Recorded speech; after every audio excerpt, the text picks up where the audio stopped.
Mga kababayan nating seniors, kung kayo ay 60 or 65 pataas na tumatanggap ng SSS o GSIS pensyon, makinig kayo ng mabuti dahil mayroon akong napakahalagang balita na kailangan ninyong malaman ngayong linggo na ito. Nakikita ko sa social media at naririnig ko sa mga palengke, sa mga bangketa, sa mga kapihan, maraming kwentuhan tungkol sa bonus na 14,400 piso, tungkol sa malaking pagtaas ng pensyon at maraming pangako na parang ginto ang kinang. Pero mga kaibigan, bago kayo matuwa o magdismaya, kailangan nating usaping masinsinan kung ano ba talaga ang totoo at kung ano ang katang-isip lamang. Bakit ko ito sinasabi? Dahil maraming mga matatanda na gaya ninyo ang nabibiktima ng maling impormasyon, umaasa sa pera na hindi naman talaga darating, tapos naghihintay ng walang hanggan. Ayaw ko na mangyari sa inyo yan. Kaya ngayong araw na ito, uupo tayong dalawa dito sa hapag, parang magkaibigan, parang magkape, at tutulungan ko kayong maintindihan kung ano talaga ang tunay na balita tungkol sa SSS pension increase, sa GSIS pension situation, sa mga bayad, sa mga bonus, at sa lahat ng dapat ninyong malaman para hindi kayo maligaw ng landas. Kasi ang pera ninyo, ang pension ninyo, yan ang pinaghirapan ninyo sa buong buhay ninyo, kaya dapat alam ninyo kung saan napupunta, kung magkano, at kung kailan. Una sa lahat mga kaibigan, mayroon talagang napakagandang balita para sa mga SSS pensioners. Hindi ito biro, hindi ito chismis, ito ay opisyal na anunsyo mula sa Social Security System mismo. Nagsimula na ang Historic Pension Reform Program noong Setyembre 2025 at ito ang unang pagkakataon sa loob ng 68 taon na may 3 taon na sunod-sunod na pagtaas ng pensyon. Pakinggan ninyo ito ng mabuti dahil importante ang detalye. Kung kayo ay retirement pensioner o disability pensioner, makakakuha kayo ng 10% pagtaas bawat taon simula Setyembre 2025 hanggang Setyembre 2027.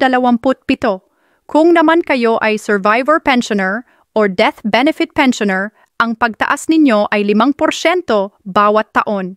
Ngayon, ano ibig sabihin nito sa totoong pera? Halimbawa, kung tumatanggap kayo ng 4,923 piso bawat buwan bago ang reform na ito, pagkatapos ng 3 taon, ang pensyon ninyo ay aabot na sa 6,548 piso. Yan ay karagdagang 1,625 piso o 33% na pagtaas sa loob ng 3 taon. Pero sandali, bago kayo mag-compute ng malaki, tingnan natin ang simple example. Kung nakakuha kayo ng 2,200 piso bawat buwan noon, sa September 2025, nag-increase yan ng 10%, kaya naging 2,420 piso. Tapos sa September 2026, ulit na 10% increase, pero base na sa 2,420 pesos. Kaya magiging 2,662 pesos. And sa September 2027, ulit na 10%, kaya magiging 2,928. Sa huli, makakakuha kayo ng additional na 728 at 20 sentimo kaysa sa dating halaga ninyo bago mag-increase. Hindi yan instant, kundi gradual, pero sigurado at automatiko. Walang kailangang i-apply, walang pila, walang pahirap. Kung kayo ay qualified pensioner as of August 31 ng bawat taon, automatic na makukuha ninyo ang increase. Ngayon, alam ko ang tanong sa isip ninyo. Saan nanggaling ang 14,400 piso na sinasabi sa title? Tingnan natin. Kung mag-compute tayo ng average increase per year sa isang pensioner at i-multiply sa 12 buwan, pwede kayong makakuha ng around 1,200 piso o higit pa per year, depende sa laki ng pension ninyo.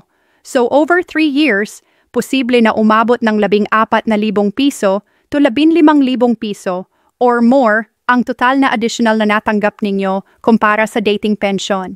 Pero importante, hindi ito one-time bonus na ibibigay sa Disyembre katulad ng 13th month pension. Ito ay monthly increase na makikita ninyo sa regular pension payout ninyo. Ngayong para naman sa ating mga government employees na retired or tumatanggap ng GSIS pension, medyo iba ang kwento. Maraming social media posts at YouTube videos na nagsasabi ng 18,500 piso monthly pension increase o malaking bonus para sa GSIS pensioners sa 2025. Pero mga kaibigan, kailangan kong sabihin sa inyo ang katotohanan. Wala pang opisyal na anunsyo o resolution mula sa GSIS tungkol sa 18,500 piso pension increase para sa lahat ng retirees. Maraming speculation, maraming chismis, pero walang verified government circular or executive order na sumusuporta dito. Yang GSIS ay mas mataas na ang base pension kaysa SSS dahil mas malaki ang contribution ng government employees at mas matibay ang funding base. Pero ang ibig sabihin, mas mahirap din mag-implement ng sudden increase dahil malaki ang fiscal impact. Senator Grace Poe ay nag-urge na sa Department of Budget and Management na mag-allocate ng funds para sa pension adjustments, pero wala pang line item sa 2025 national budget para sa 18,500 piso GSIS pension. Kaya ingat tayo sa mga post na nagsasabing sigurado na ang malaking increase. Pero hindi ibig sabihin ay wala kayong benefits. Dati, ang minimum pension ng GSIS ay 3,000 piso, pero tumaas na ito sa 5,000 piso. At meron din kayong access sa pension loans, insurance products, at iba pang benefits na specific sa GSIS members. Ang GSIS pension ay released every 8th of the month. At kung weekend or holiday ang 8th, ibibigay sa last working day before. Regular yan, consistent, kaya pwede kayong mag-budget ng maayos. Mayroon ding important benefit na hindi dapat kalimutan ng lahat ng SSS pensioners, ang 13th month pension. Ang ika-13 buwang pensyon ay automatikong ibinibigay tuwing Disyembre sa mga kwalipikadong pensioner, kasama ang mga retiradong pensioner, total disability pensioners at survivorship pensioners. Hindi ito kailangang i-apply separately. Otomatiko itong madadagdag sa inyong disbursement account.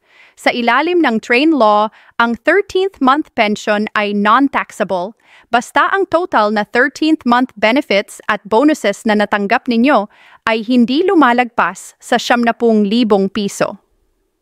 Karaniwang nire-release ang 13th month pension sa first week ng December, kaya maganda na prepared na ang inyong bank account at updated ang lahat ng records ninyo sa SSS. Ang ika-13 buwan na ito ay malaking tulong lalo na sa Pasko, kung saan mas maraming gastos sa pagkain, regalo, at iba pang pangangailangan, kaya hindi ito dapat balewalain. Bukod dito, may dependents pension din para sa mga may menor de edad na mga anak. May additional na 250 piso per month per dependent child, up to maximum of 5 dependents. Kaya kung meron kayong qualified dependents, siguruhing nakareport yan sa SSS records ninyo para makuha ang additional benefit na yan. Ngayon, usaping praktiko naman tayo. Paano makakasiguro na makukuha ninyo ang tamang halaga ng pensyon at walang mawawalang pera? Una, siguraduhing updated ang lahat ng personal information ninyo sa SSS o GSIS. Yan ay kasama ang mobile number, email address, at lalo na ang bank account details ninyo.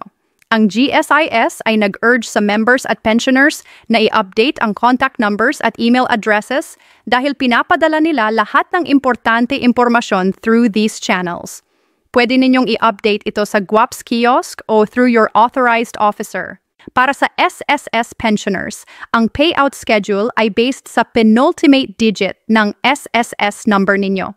Ang penultimate digit ay yung second to the last number sa inyong SSS ID. Halimbawa, kung ang SSS number ninyo ay 34,123,456,458, ang penultimate digit ay 8 ninyo ay 7 at may specific date kayo ng payout based dito. Check ninyo ang official SSS schedule para malaman kung kailan exactly ang release date ninyo. Importante ring mag-enroll sa electronic disbursement. Mas mabilis, mas secure, at hindi na kailangan pumila sa bangko or sa payout center. Kung wala pa kayong bank account, pwede kayong pumunta sa SSS branch at magtanong kung paano mag-enroll sa Pensioners Remittance Program. Meron ding option na cash pickup arrangement sa remittance transfer companies o cash payout outlets kung talagang hindi kayo makakapag-open ng bank account. Importante din na regular kayong mag-check ng balance para sigurado na dumating ang pensyon. Gamitin ang online banking apps para hindi na kailangan pumunta sa ATM araw-araw. At mag-budget ng maayos para hindi kayo maubusan habang hinihintay ang next payout. Mga kaibigan, maraming scammers at mga taong nag-take advantage sa mga matatanda, kaya kailangan nating maging alerto. Iwasang magtiwala sa mga fixers na nagsasabing kayang pabilisin ang pension increase o kaya ninyong makuha ang bonus agad kung magbabayad kayo ng processing fee. Walang ganyang proseso sa SSS o GSIS. Lahat ay automatiko at libre. Ang GSIS ay paulit-ulit na nagpapaalala na huwag makipag-transact sa third-party fixers na nag-claim na kayang i-expedite ang pension increases. Iwasan din ang mga Facebook pages or YouTube videos na nag-promise ng malaking bonus na walang official source. Lagi ninyong tignan kung may official GSIS or SSS resolution number, may pangalan ng opisyal, at may link sa official government website. Kung wala, malamang na fake news yan. Visit ninyo ang www.sss.gov.ph o www.gsis.gov.ph para sa verified information.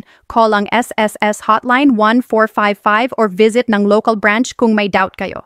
Kaya mga kababayan, yan ang tunay na kwento ng pension situation natin ngayong 2025. Para sa SSS pensioners, mayroon kayong talagang pension increase na historic at sigurado, 10% kada taon para sa pagre-retiro at kapansanan, 5% kada taon para sa mga survivor simula Setyembre 2025 hanggang 2027. Para sa GSIS pensioners, wala pang confirmed na malaking increase pero patuloy kayong may regular pension plus 13th month at iba pang benefits. Ang 14,400 piso sa title ay nag-refer sa possible total additional amount na makukuha ninyo over time dahil sa increases, hindi one-time bonus. Tandaan, ang retirement ninyo ay resulta ng dekada ng hard work. Deserve ninyo ang peace of mind at secure na financial future. Huwag magpahuli sa updates, mag-ingat sa scams, at always verify sa official sources. Mag-update ng records, mag-enroll sa electronic payout, at siguraduhing alam ninyo ang schedule ng pension release ninyo. Kung may tanong, huwag mahiyang magtanong sa SSS o GSIS branch. Yan ang trabaho nila, tumulong sa inyo. At higit sa lahat, share ninyo ang information na ito sa mga kapwa ninyo seniors para lahat ay informed at protected. Ingat kayo palagi mga kaibigan at sana ay mas magaan na ang inyong buhay sa mga paparating na taon. Salamat sa pakikinig at God bless po sa ating lahat.